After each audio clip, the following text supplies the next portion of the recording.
if his motivation was about that San Antonio game, but obviously when you speak out on wanting our group to be, to be better, I think you want to own up to your own words and make sure that you're solid as well.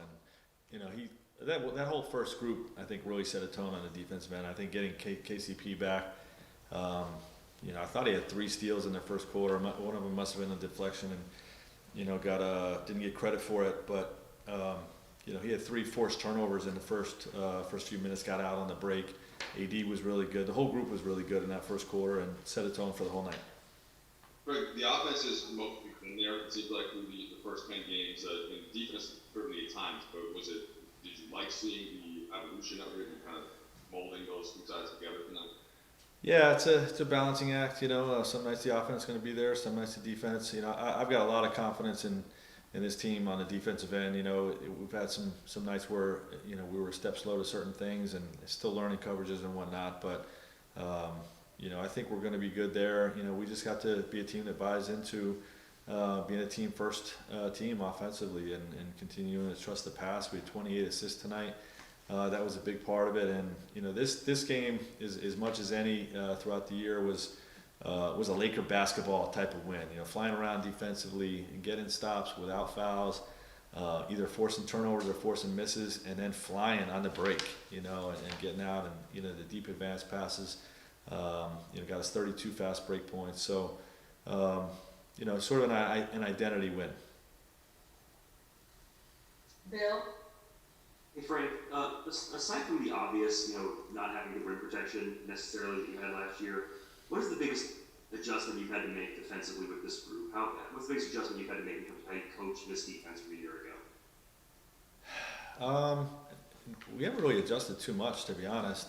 We're just really, just getting everybody tied together with the schemes. You know what I mean? The new guys learning what we're doing, and we finished up last year defensively very different than the way we started. We grew throughout the year with our package and arsenal of schemes that we can throw at different teams. And I think the biggest challenge this year is to not overcomplicate our schemes in these early regular season games. It's easy, especially against a team like Portland or Houston, who we played multiple games in the playoffs last year, to go to all your Plan B, Plan C, Plan D types of coverages, and there's a risk of being too complicated for a one game regular season type of night. So we're striking that balance. But I feel good about what we're doing on that end of the floor.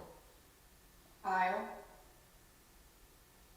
Hey Frank, what do you think it is about KCP that it seems like adding him back to the group, obviously statistical contributions stand out, but it seems like he's a little bit more than the sum of his parts, so to speak. Like when your team has him, it's more complete. Do you sense that about him? Yeah, I do. He really, we're a big team.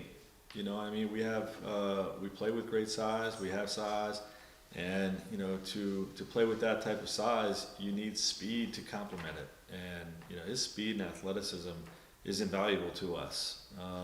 And then you add what he can do defensively, his ability to shoot the ball on the perimeter. He's really one of our best players and an important part of what we're doing. Dave.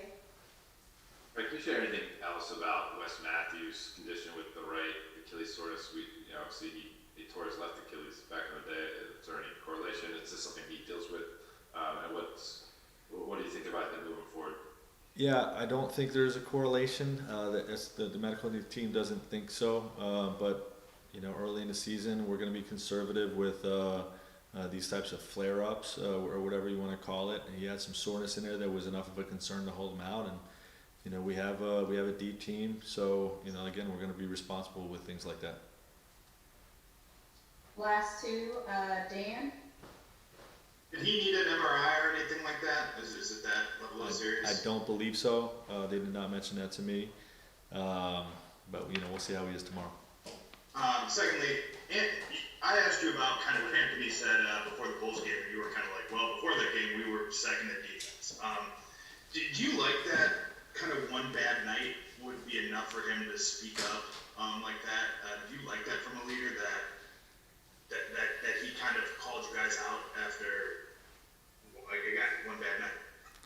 Absolutely. You know, as strongly as I can say that, you know, to have your best player, or one of your best players, you know, when they're upset, it's not about the offensive end, you know, which so many times that happens, you know, when you have you know, one of your top guys is not happy with, you know, their shots or things like that. When one of your best players and one of your two captains, your leaders, you know, loses a game and the first thing on his mind is that we weren't good enough defensively, you know, that's special. And, you know, it's a big reason why we did what we did last year and have a great chance this year. So, you know, we talked about it the next day. We praised it. The fact that our group was edgy and angry after that loss, and our coaching staff the next morning was angry and edgy after that loss. And, you know, we have a high standard set for ourselves. So I definitely welcome and encourage that. Last question, Davide. Hey, Coach, back to AD. Obviously, he had a great game offensively. He said a ton on defense, you said, but what about his offense and how much important is it for you that he's so aggressive as he was, especially in the first quarter? Yeah, well, his shot making just makes him so difficult to guard, and he can hurt you in so many ways. I think he was 9 for 12 tonight. You know, really, I thought he got himself in a little foul trouble early from crashing the boards. And just being aggressive, you know, and if he's going to be aggressive off the ball, when he's always aggressive with the ball, it creates a problem for the other team. So there's a reason he's one of the best players in the league, because of what he can do on both ends.